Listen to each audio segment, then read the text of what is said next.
Les Congolais, en partant de la Likwala, en passant par les plateaux, le Poul, jusqu'au bord de l'océan dans le Kwilu, doivent prendre conscience et se lever un matin comme un seul homme, dire trop c'est trop, on doit les mettre dehors. Au jour d'aujourd'hui, il n'y a que ça à faire si nous voulons sauver ce pays.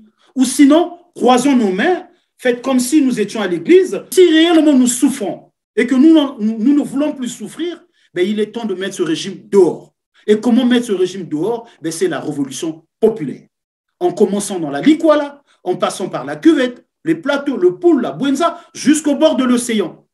Soyons un seul homme. C'est aussi l'occasion de dire à l'opposition congolaise, si hier cette opposition a été divisée, efforçons-nous à être un seul homme aujourd'hui pour sauver le pays.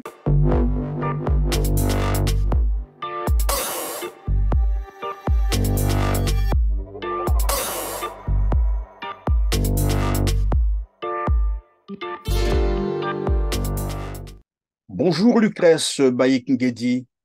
Bonjour Monsieur Christian Perrin. Merci d'être avec nous sur Telar TV. Vous êtes porte-parole adjoint du Congrès pour la Renaissance du Congo, ancien président de la jeunesse de l'UDH-Yuki, ancien porte-parole de Guy-Brice Parfait-Kolela à l'élection présidentielle de mars 2021, ancien conseiller départemental et municipal du département de Brazzaville. Notre entretien portera sur la déclaration du ministre Zéphirin Boulou sur le contrôle systématique de la carte d'identité sans autre forme d'explication. Et donc, depuis cette déclaration, tout Congolais circulant sans sa pièce d'identité au-delà de 21 heures est considéré comme un délinquant et s'expose à une arrestation.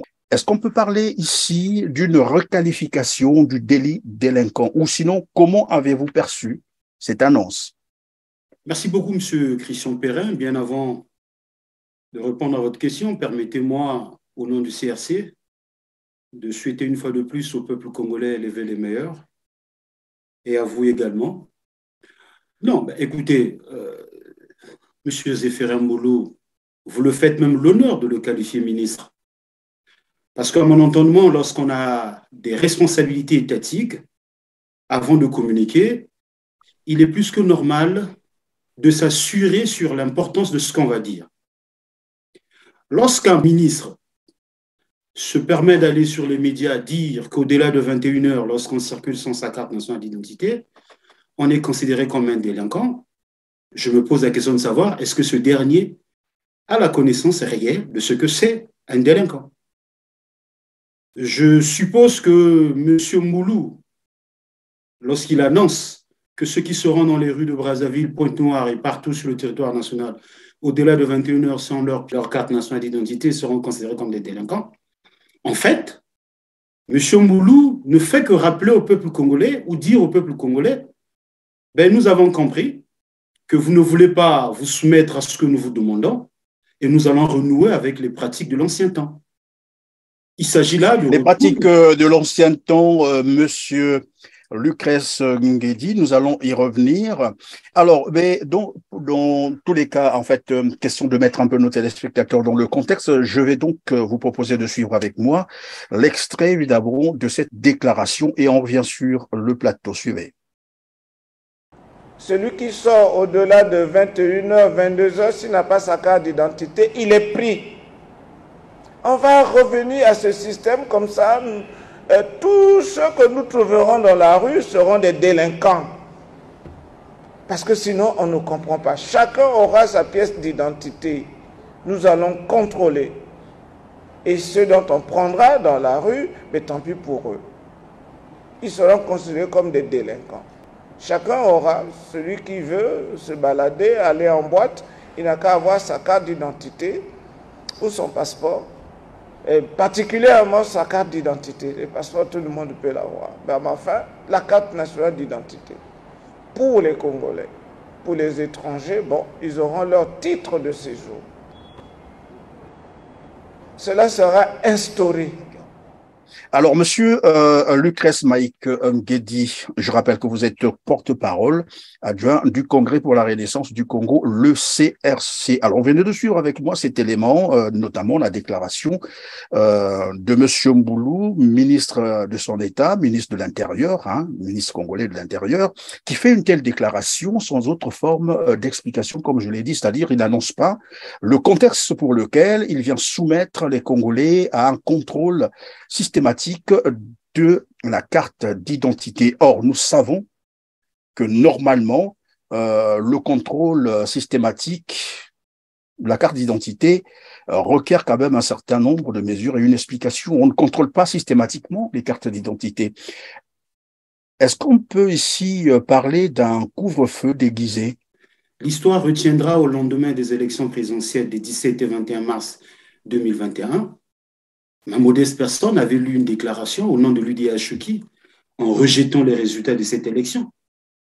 Ce qui suppose que tout ce qui découle de cette élection, ma modeste personne ne peut pas les reconnaître. Donc j'insiste. Oui, on peut tout de même parler d'un ministre. À la limite, dites de fait, Mboulou, voilà. Un gouvernement de fait. Monsieur Christian Perrin, s'il vous plaît, à la limite, dites monsieur Mboulou, mais ne lui faites pas l'honneur de le qualifier ministre. Parce que, avec tout ce temps qu'il a passé au sein de cette institution appelée gouvernement, avant de communiquer, il devait s'assurer sur l'importance, la fiabilité, la crédibilité de ce qu'il devait dire. Venir dire sur les médias qu'au-delà de 21 heures, on est considéré comme délinquant, moi je considère ça comme étant une annonce qui cache une autre annonce. Il s'agit là du retour des pratiques de l'ancien temps. Nous ne serons pas surpris de constater dans les prochains jours le régime de Brazzaville, le régime de Mpila imposera une fois de plus au peuple congolais les pratiques de la Géménère avec Mabouaka et Castro, mais aussi les pratiques de la milice populaire des années 69-90, à cette époque dirigée par l'un des dignitaires du Parti congolais du travail, si ma mémoire est bonne, M. Michel Nakala. Et tout récemment, en 2015, le fait que les Congolais avaient dit non au changement de la Constitution, on nous avait imposé les 12 apôtres. J'ai comme l'impression que dans les prochains jours, ils nous imposeront les 24 vieillards. Non, je vous en prie, M. Christian Perrin, c'est l'occasion de dire au peuple congolais, vous ne devrez pas, on ne doit pas accepter de telles mesures. Et même là, il faut se poser la question de savoir, avant de le dire, s'était-il assuré quel est le pourcentage des Congolais qui ont cette carte? Lorsqu'on sait que pour obtenir la carte nationale d'identité au Congo, c'est le chemin de la croix. Évidemment, monsieur Lucrèce Nguedi, vous faites d'ailleurs bien de rappeler cela parce qu'il y a eu évidemment les Congolais, les jeunes Congolais, les jeunes étudiants qui se sont en fait inscrits dans les universités à l'étranger qui n'ont pas pu obtenir, là je parle par exemple des passeports alors qu'ils avaient pratiquement payé les droits depuis 2 ans, ils n'ont pas pu avoir les passeports et certains ont même raté leur année académique. Alors, mais voilà, nous savons évidemment, là aussi il faut le rappeler, et cela n'échappe à personne, que le Congo-Brazzaville, c'est quand même une dictature, ce n'est pas moi qui le dis. L'indice de la démocratie est de 3,11 sur 10, c'est donc classé pays à régime totalitaire. Mais de là à basculer dans un règne de l'arbitraire, parce que là, le Congo vient d'entrer dans le règne de l'arbitraire, il faut le dire. Alors, comment comprendre de telles régressions et quelles peuvent en être finalement les motivations, selon vous? Monsieur Christian Perrin, vous n'aurez pas besoin d'aller consulter un imam, un pasteur, un prêtre, pour expliquer au peuple congolais quelle est l'intention du régime de Brazzaville.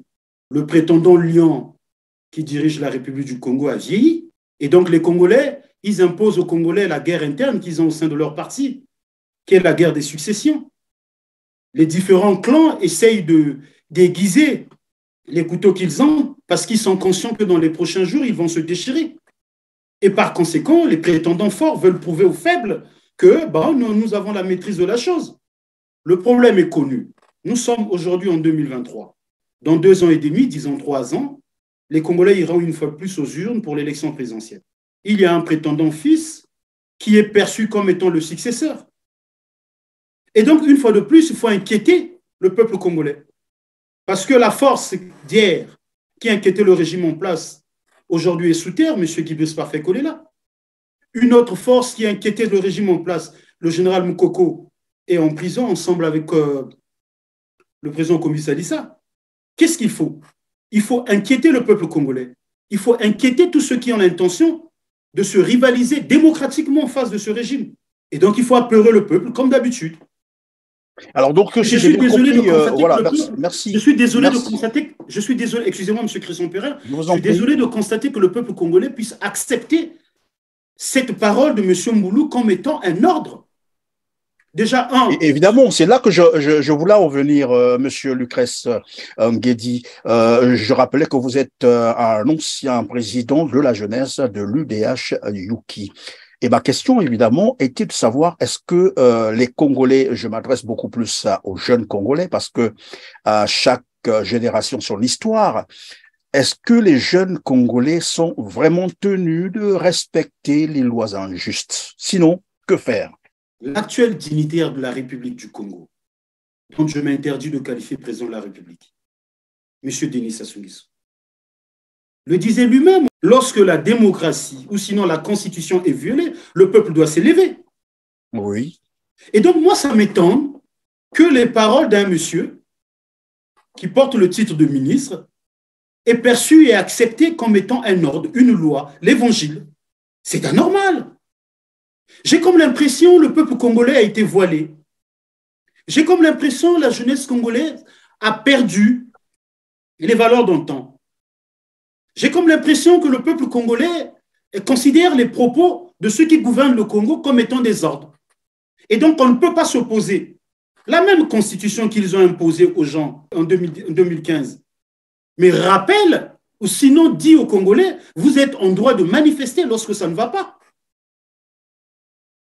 C'est l'occasion pour moi de dire au peuple congolais, on ne doit pas accepter des lois injustes. On ne doit pas accepter des paroles d'un monsieur qui a été chatouillé par une muse, certainement, ou qui a reçu des instructions de son responsable, c'est-à-dire de son chef, ou de la majorité qu'il compose. Quelle majorité encore? Il faut se poser la question de savoir. Ils arrivent, bon, on réunit quelques personnes dans une salle, la mairie de Brazzaville. Voilà, on fait une déclaration, et la déclaration est prise comme une loi. Le soir même, voilà, le directeur général de la police instruit les forces sous son autorité, sous sa tutelle, de se mettre dans les rues de Brazzaville, de Pointe-Noire, de Lizy, Oano, Sibiti, contrôler les citoyens congolais. J'ai comme l'impression... Excusez-moi, M. Crisson-Perrin, ça me fait même rire, je me pose la question de savoir, est-ce que nos policiers connaissent leurs droits? Est-ce que les policiers sont conscients que ce qu'ils doivent faire doit être accompagné d'un certain nombre de textes? 21 heures, les colonels, capitaines, ici et là, voilà, dans les BJ, ils circulent. Monsieur Itoa, votre pièce d'identité. Monsieur Malonga, votre pièce d'identité. Mademoiselle Tissambou, votre pièce d'identité. Vous ne l'avez pas, bon, on vous met, on vous embarque. Quel est ce pays? Quel est ce peuple qui va continuer à accepter à être piétiné? Quel est ce peuple qui va continuer à donner la possibilité à un groupe de citoyens qui ne sont même pas au nombre de 200, ceux qui gouvernent ce pays, à décider sur près de 5 millions d'habitants? Mais peuple congolais, cessons de rêver, s'il vous plaît, pour ne pas dire s'il nous plaît. Essayons de voir en Afrique de l'Ouest ce que les autres font. Aucun citoyen congolais, aucune citoyenne congolaise est détenteur d'un titre foncier de ce pays. Ils sont revenus au pouvoir en 1997 par un coup d'État. Ils ont chassé le président Lissouba. Ils ont proposé au peuple congolais le projet de société La Nouvelle Expérience. Qu'est-ce qu'on a vécu 7 ans après? Ils nous ont proposé le chemin d'avenir. Qu'est-ce qu'on a vécu après? La même constitution qu'ils avaient proposée au peuple congolais en 2002, celle du 20 janvier 2002, ils l'ont trouvée anormale en 2015 et ont proposé une nouvelle constitution. Malheureusement, aujourd'hui, ils ont même du mal à respecter cette constitution. Bon sang, on va continuer à se soumettre à la volonté évidemment, Monsieur Lucrèce Nguedi, pardon, évidemment, vous l'avez rappelé tout à l'heure, aussitôt annoncé, le soir même, la mesure est entrée en vigueur. C'est comme si, comme vous l'avez dit tout à l'heure d'ailleurs, c'est bien dit, que finalement, une déclaration ou la parole d'un ministre a désormais force de loi, ce qui n'est pas normal, parce que ce genre de déclaration, de décision devrait passer par... soit ce serait un décret, je crois il y a des textes qui encadrent ce genre de déclaration, constitution, comme je l'ai dit d'ailleurs, je l'ai annoncé, c'est un couvre-feu déguisé dans tous les cas, parce que on a vu une armada circuler les soirs, mais ça n'a rien d'un contrôle de police de routine. Vous l'avez rappelé, nous avons des PJ, nous avons des gens, des hommes en armes. On ne comprend pas exactement ce qui se passe et on ne dit pas non plus à la population le pourquoi. Cependant, on se met donc à interpeller tout le monde et là, on constate très bien qu'on est en train de violer, sinon cette annonce est en violation, bien sûr, de l'article 9 de la Constitution congolaise. Je vais me faire donc le plaisir de rappeler cela à nos téléspectateurs. Voici ce que stipule l'article 9. La liberté de la personne humaine est inviolable. Nul ne peut être arbitrairement accusé, arrêté ou détenu. Tout prévenu est présumé innocent jusqu'à ce que sa culpabilité ait été établie à la suite d'un procès juste et équitable, garantissant bien sûr les droits de la défense. Donc, les droits de la victime sont également garantis. Mais ici, on constate bien, et ce n'est pas pour la première fois, finalement, on a un régime qui se plaît à violer la Constitution au quotidien. Je vais proposer également à nos téléspectateurs de suivre cet extrait que vous avez rappelé tout à l'heure de Denis Sassou Nguesso qui disait « Quand la Constitution est violée, les démocrates ne doivent pas l'accepter. » Suivez. J'insiste pour dire que lorsque la Constitution est violée, les démocrates ne doivent pas l'accepter. Et nous prenons l'opinion internationale à témoin. Jamais. Bien voilà, alors Monsieur Lucrèce, je reviens donc à vous. Vous l'avez encore suivi là, quand la Constitution est violée, les démocrates ne doivent pas l'accepter. Alors vous, qui êtes les partis politiques de l'opposition, je sais que le CRC, c'est pas un parti, c'est une plateforme, mais qui regroupe évidemment toutes les tendances politiques, aussi intellectuelles, culturelles, religieuses, qui voudraient voir un changement au Congo-Brazzaville. Alors, face à cette violation encore, j'allais dire, une énième violation de la Constitution. Monsieur Christian Perrin, la question qu'il faut se poser, est-ce que même 50% des Congolais ont connaissance de cette Constitution? Je ne pense pas. Allez à Kakamouika, allez demander cette maman qui fait ses chants, est-ce qu'elle connaît la Constitution congolaise? Allez à Bétou, allez demander ce Congolais qui fait ses chants, est-ce qu'il connaît la Constitution congolaise? Oui, monsieur Lucrèce, dans tous les cas, la Constitution existe. Non, évidemment, je vais vous laisser parler. Je vais vous laisser parler, monsieur Lucrèce, mais c'est juste pour vous rappeler que la Constitution en tant que telle existe et nul n'est censé ignorer la loi. Elle est là et tout le monde devrait la respecter. Monsieur Christian Perrin, s'il vous plaît, je suis un légaliste, je respecte la Constitution, mais moi je suis de ceux qui pensent qu'arrêtons avec les discours à l'endroit du peuple congolais. Le peuple congolais a besoin d'être libéré de cette dictature. Il faut l'amener vers des actions concrètes qui feront de telle sorte que le peuple soit libéré. Il est nécessaire de rappeler la loi fondamentale qui est la Constitution. Vous avez su rappeler l'article 9 qui rappelle aux Congolais qu'ils sont libres de circuler comme ils peuvent, l'essentiel de respecter les textes en vigueur du pays. Mais actuellement, le peuple congolais n'a pas besoin de ça. Ils savent, ils sont conscients que c'est des citoyens libres. Ils sont libres de se réveiller un bon matin dans le Kwilu, aller dans la Likwala. Ils sont libres de se réveiller un bon matin dans la cuvette ouest, se retrouver dans le Poul, dans la Bouenza, dans la Lekumu, ainsi de suite. Mais le Congolais a un problème. Le problème des Congolais, c'est la dictature du régime de Brazzaville, dirigé par M. Denis Sassou Nguesso, qui est revenu au pouvoir en 1997 par un coup d'État. Conscient de sa mauvaise façon de faire, de gérer une nation, il a bel et bien peur qu'il se retrouve en face des Congolaises et Congolais qui auront la même intention pour le dégager de là. Et par conséquent, qu'est-ce qu'il fait? Il utilise la force, l'armée, la police, la gendarmerie, pour apeurer le peuple, mais aussi théoriser les Congolais et les Congolaises qui sont capables de se lever, de dire un mot ou de mener des actions. Mais moi, je vais dire au peuple congolais, même la France qui est aujourd'hui un modèle de démocratie, inspirons-nous de la Révolution française, inspirons-nous du Burkina Faso, inspirons-nous du Mali. Inspirons-nous de nos voisins d'en face, la RDC. À un moment donné, le président Kabila a voulu s'éterniser au pouvoir avec la SENCO et autres organisations, ainsi que les partis politiques, mais sous la bannière du peuple, parce qu'un parti politique a des militants. Mais c'est le peuple qui doit en fait aller à l'action. Je rappelle au peuple congolais, si nous continuons à attendre les élections, rassurons-nous que ce régime restera longtemps au pouvoir. Je le dis en connaissance de cause de mon expérience. Le mois est haïssable. J'ai été aux côtés de Guy Brice Parfait Kolela, Claudine Mounari, André Okomi Salissa, Clément Mirassa et bien d'autres pendant la campagne contre-référendaire de 2015 pour le non-changement de la Constitution. Je me rappelle bien de mon rôle en tant que maître de cérémonie du meeting du 27 septembre de cette année au boulevard des Armées. Je me rappelle encore du meeting à Pointe-Noire où Zouloubad avait envoyé des citoyens sous terre et d'autres aujourd'hui sont des handicapés. Bref, mais le peuple avait dit non au changement de la Constitution. Mais M. Denis Sassou Nguesso s'était imposé par la violence. Je me rappelle encore de l'élection présidentielle de 2016, où j'avais, une fois de plus, je le remercie de là où il est, merci pour tout, M. Guy Brice Parfait Kolela, qui m'avait fait la confiance d'être son maître de cérémonie à cette élection. Il y avait un deuxième tour entre M. Guy Brice Parfait Kolela et le général Jean-Marie Michel Moukoko.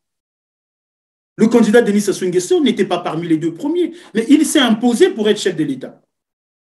Nous avions vu récemment, pendant les élections présidentielles de 2021, écoutez, à partir de cela, est-ce qu'on peut continuer à croire que le canal des élections nous permettra de vivre l'alternance au Congo?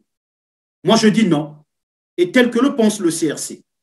Est-ce qu'on peut croire qu'au Congo, les dialogues nous permettront d'arriver vers l'alternance politique et pacifique de notre pays? Moi, je dis non. Vous avez les dialogues de Sibiti, vous avez les dialogues de Oando, vous avez le dialogue de Brazzaville. Ça aboutit à quoi? Vous faites l'honneur à M. Mboulou de le qualifier ministre. OK, faisons comme ça. Allez poser la question à M. Mboulou. Qu'en est-il de toutes les résolutions adoptées, des dialogues qu'eux, ils ont convoqués, des concertations et autres? Vous constaterez, même pas 50% de ces résolutions ont été mises en œuvre. Monsieur Lucas Nguedi, s'il vous plaît, vous êtes en train de nous dire que là, par exemple, Monsieur Mboulou, puisque c'est comme ça que vous voudrez bien qu'on l'appelle, Monsieur Mboulou, vient de prêter finalement prête le flanc à la jeunesse congolaise, sinon à la population congolaise, puisque il représente quand même le gouvernement de fait, il faut le dire comme ça. C'est la voix du gouvernement actuel, le gouvernement congolais, qui vient violer en public la loi fondamentale, il faut le dire comme ça, et ce n'est pas pour la première fois, je l'ai rappelé. D'abord, le PCT, quand même, à le dire, M. Clément Mirassa, le PCT n'est pas en conformité avec la loi, Denis Sassou Nguesso lui-même n'est pas en conformité avec... finalement, un pays où on pourrait dire, si je n'exagère, un pays de non-droit.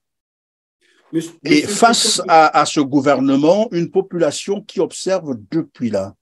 Donc, j'étais en train de dire, est-ce que votre message, si je l'ai bien perçu, c'est de dire aux Congolais, mais écoutez, on vous a tellement trop tendu ou donné les occasions nécessaires pour reprendre finalement le pays en main, de reprendre vos responsabilités, et que jusque-là, vous ne répondez pas. C'est cela?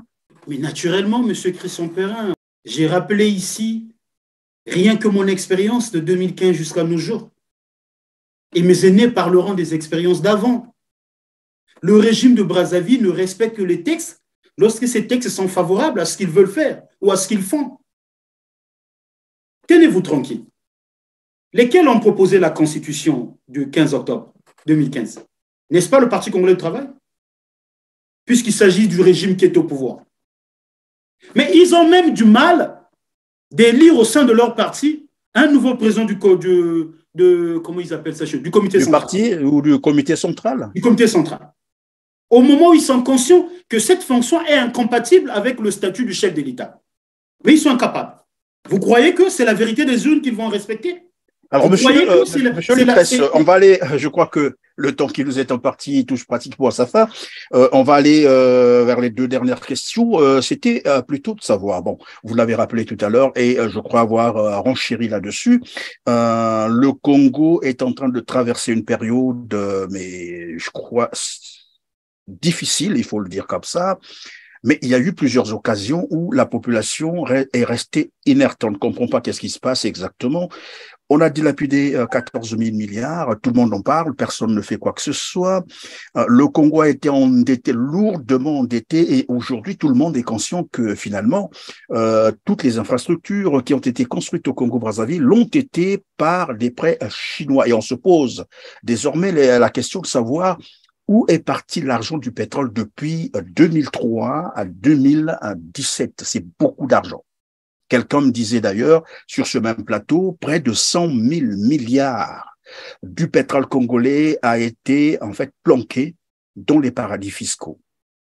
Et il n'y a pas plus tard que mercredi ou jeudi dernier, c'est Libé qui vient nous faire des révélations du genre un réseau mafieux, il faut le dire comme ça, entretenu par Denis Sassou Nguesso pour le détournement de l'argent du pétrole du Congo. Est-ce qu'il faut rappeler d'autres faits? On nous parle également de 6 dignitaires du pouvoir qui détiendraient à eux seuls 5 500 milliards de francs CFA. Les conditions que vivent les Congolais aujourd'hui, je n'ai pas besoin de le rappeler. L'eau potable est difficile, l'accès à l'électricité, c'est tout un problème. L'école, la santé, n'en parlons plus. Bref, tous les indicateurs sont au rouge. Qu'est-ce qui peut expliquer que les Congolais continuent à observer, à regarder et à finalement, j'allais dire, c'est quoi cette résilience? Monsieur Christian Perrin, mais vous êtes allé trop loin avant de parler de l'argent du pétrole congolais 2003-2017. Vous parlez de la situation récente de M. Denis Sassou Nguesso avec ses collaborateurs, en l'occurrence de M. Lucien Ebata. Vous allez trop loin. Mais ceux qui ont géré ces fonds circulent librement à Brazzaville. En l'occurrence de l'ancien ministre de l'économie, M. Gilbert Ondongo. Voilà pourquoi nous rappelons, nous au CRC, au peuple congolais, le régime de Brazzaville ne respecte et ne respectera jamais les textes lorsque cela ne les arrange pas. Le régime de Brazzaville ne respectera jamais la vérité des urnes si cette vérité n'est pas favorable à leur parti, qui est le Parti congolais de travail. En conséquence, la démocratie offre au peuple congolais la possibilité de se libérer de ce régime. C'est la révolution populaire.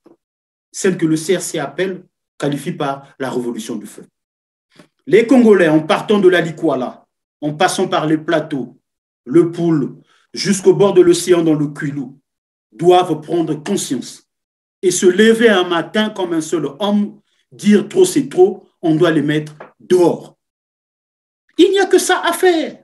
Au jour d'aujourd'hui, il n'y a que ça à faire si nous voulons sauver ce pays.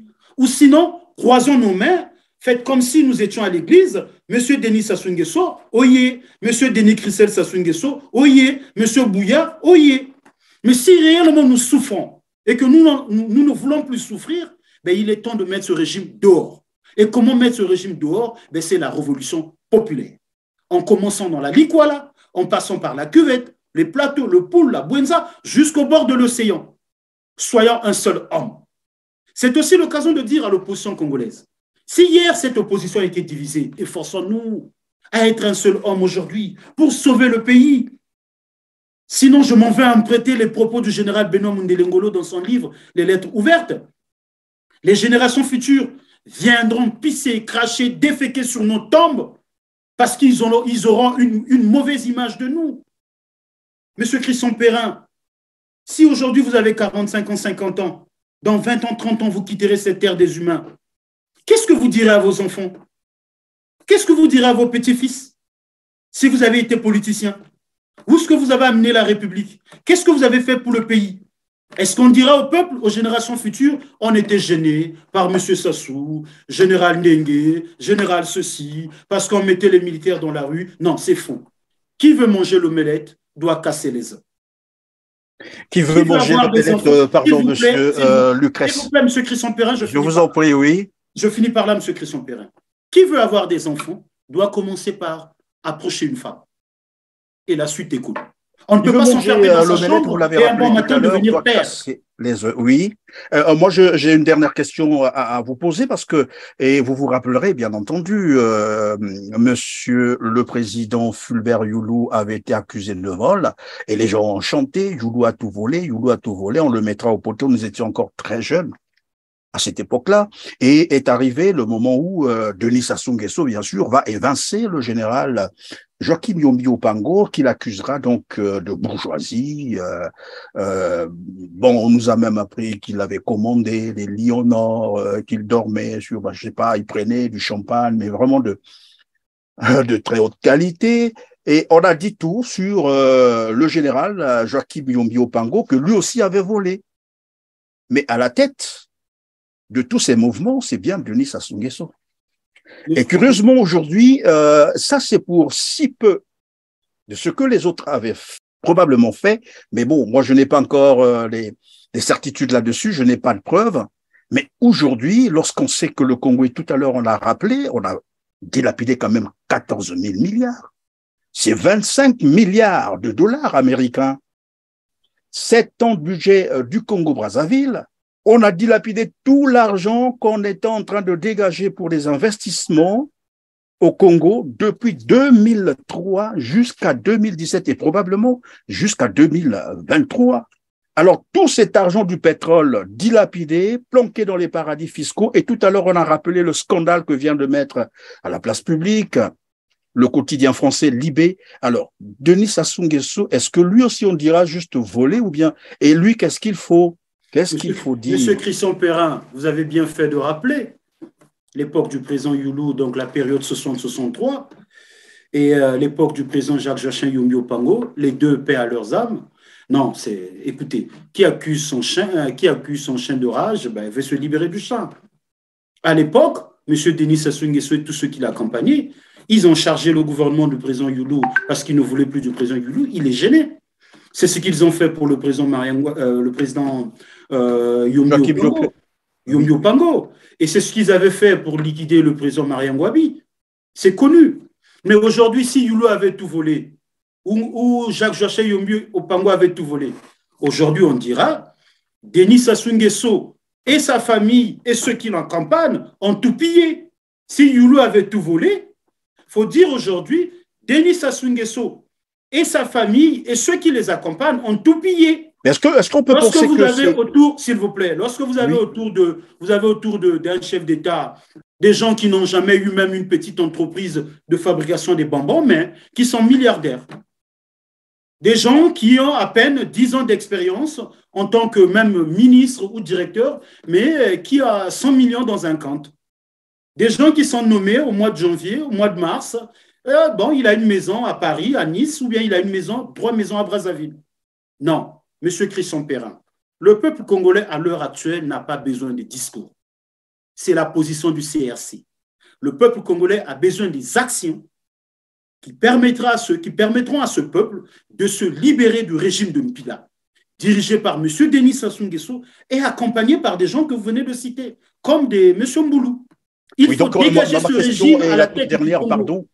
La toute dernière, Monsieur Lucrèce Guédi, c'était de savoir, évidemment, vous avez tout à l'heure cité, on a rappelé cette dilapidation des fonds à tour de bras d'ailleurs au Congo-Brazzaville, et j'étais en train de vous poser la question de savoir que devraient faire les Congolais. Vous avez dit il faut bien procéder par une insurrection populaire. C'est ce que j'ai semblé comprendre. Bien sûr. Mais est-ce que c'est face à tout ce...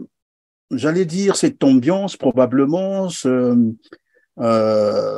qui doit régner, je crois, au niveau de Brazzaville, parce que lorsqu'on appelle les gens à Brazzaville, tout le monde vous dit attention, il y a quelque chose qui ne semble pas marcher, ça ne va plus, ça ne va plus, ça ne veut plus, ça ne va pas, et c'est des réponses systématiques lorsque vous appelez quelqu'un à Brazzaville. Est-ce que c'est conscient de cette atmosphère que Monsieur Mboulou est venu faire cette déclaration juste pour tenter un peu de contenir, évidemment, toute forme de contestation ou de révolution qui pourrait germer quelque part? il y a 2 fois certaines informations qui circulent à Brazzaville. J'ai été quand même aux côtés d'un grand homme, M. Guy-Brice Parfait-Kolela. On connaît les mécanismes de Brazzaville, comment ils fonctionnent. 2 fois, il met des informations dans la rue pour juger la réaction du peuple. Comment le peuple aperçoit, comment le peuple reçoit ce que nous voulons faire, comment ils vont réagir. À partir de là, les officiers du PCT et certainement des services de renseignement, mais qui ne jouent pas le rôle étatique, qui jouent plutôt le rôle politique au profit du régime de Mpila, essaient de concevoir des stratégies pour apeurer de plus en plus le peuple congolais. Mais je venais de dire tout à l'heure, si nous tenons à sauver le Congo, si nous tenons à léguer aux générations futures, parce que, qu'on ne le veuille pas d'une manière ou d'une autre, nous partirons de cette terre, soit par mort, maladie, empoisonnement, comme on sait le faire à Brazzaville, soit par, je ne sais pas, tuerie à la Marseillaise, comme on menace l'avocat Maître Sendé, j'ai lu sur les réseaux sociaux des tels faits. Nous partirons nous partirons. Nous allons mourir un jour. Mais si nous tenons à léguer à nos enfants, à nos petits-fils, à ceux qui viendront, qui se souviennent qu'il y a eu dans ce monde des gens comme les Christian Perrin, les Lucrèce Nguedi et bien d'autres qui ont essayé de mener des actions pour permettre au Congo de demain d'être différent à celui d'aujourd'hui. Mais nous devons faire quelque chose. Et qu'est-ce qu'il faut faire? Il faut avoir le courage, il faut oser. La meilleure façon, c'est le soulèvement populaire, que le CRC qualifie la révolution du fleuve, c'est-à-dire une révolution qui va impliquer l'ensemble des fils et filles du Congo, en partant de la Likwala, en passant par la Sanga, la Cuvette, les Plateaux, le Poul, la Bwenza, le Niari, la Lekumu, jusqu'au bord de l'océan au Kwilu.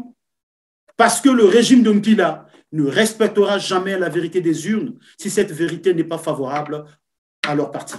Ils ne respecteront jamais les textes si ces textes ne sont pas favorables à ce qu'ils veulent faire ou à ce qu'ils font. Et donc, la seule chose qui reste au peuple congolais, puisque la Constitution l'autorise, c'est la révolution populaire. Les Congolais doivent avoir ce courage d'aller dans la rue, dire trop c'est trop, mettez-vous à côté, nous sommes nombreux, d'autres peuvent mieux faire que vous.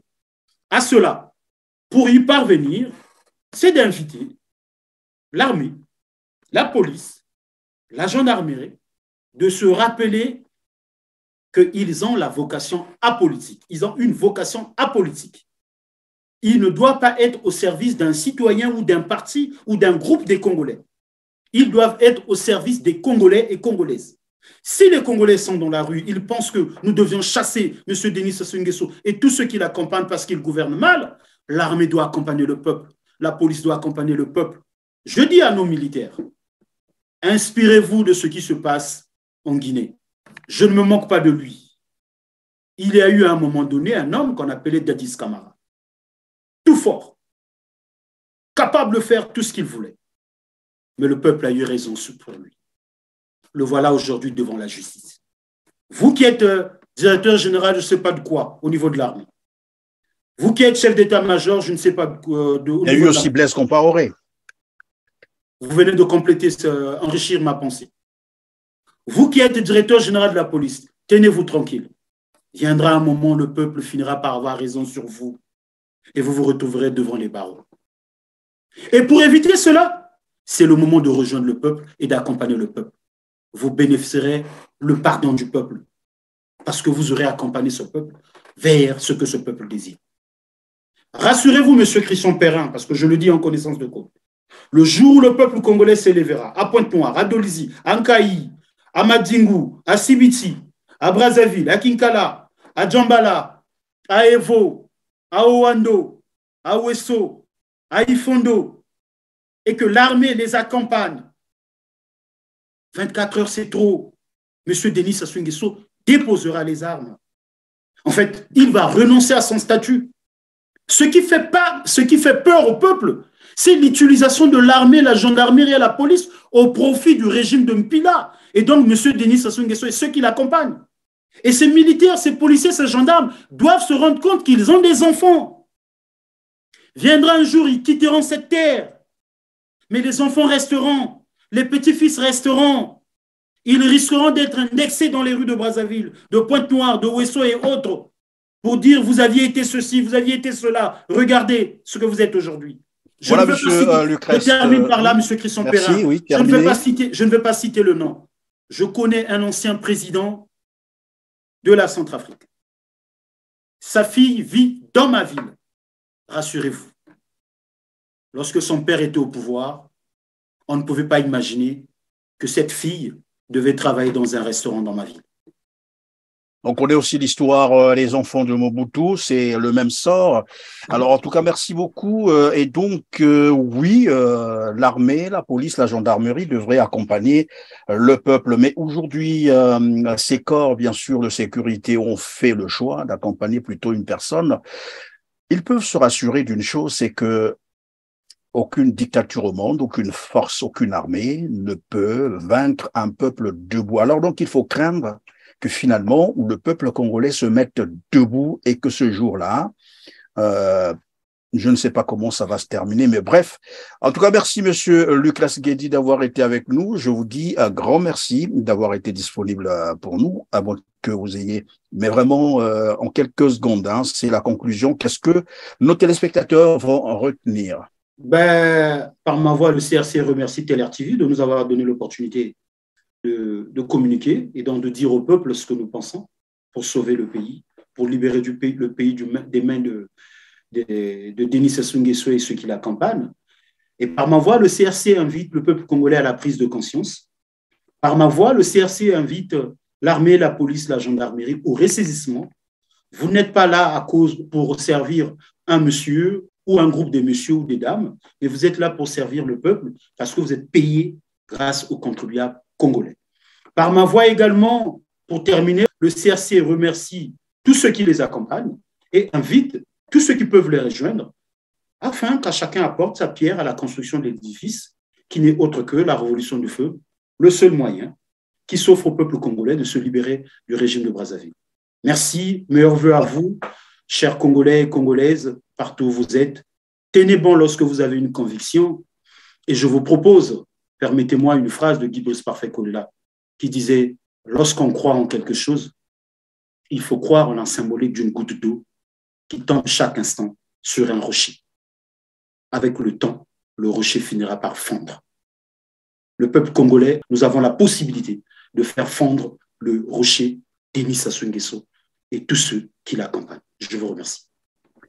Merci, monsieur Lucas Maïk Nkedi. Je rappelle que vous êtes porte-parole adjoint du Congrès pour la Renaissance du Congo, le CRC, ancien président de la jeunesse de l'UDH Yuki, ancien porte-parole de Guy Brice Parfait Kolela à l'élection présidentielle de mars 2021 et ancien conseiller départemental et municipal du département de Brazzaville. En tout cas, merci d'avoir été avec nous. On se dit donc au revoir, chères mesdames, chers messieurs. Surtout, n'oubliez pas de liker, n'oubliez pas de partager nos émissions pour évidemment nous aider à atteindre un plus grand nombre de téléspectateurs. Moi, je vous dis au revoir et on se retrouve très bientôt. Merci.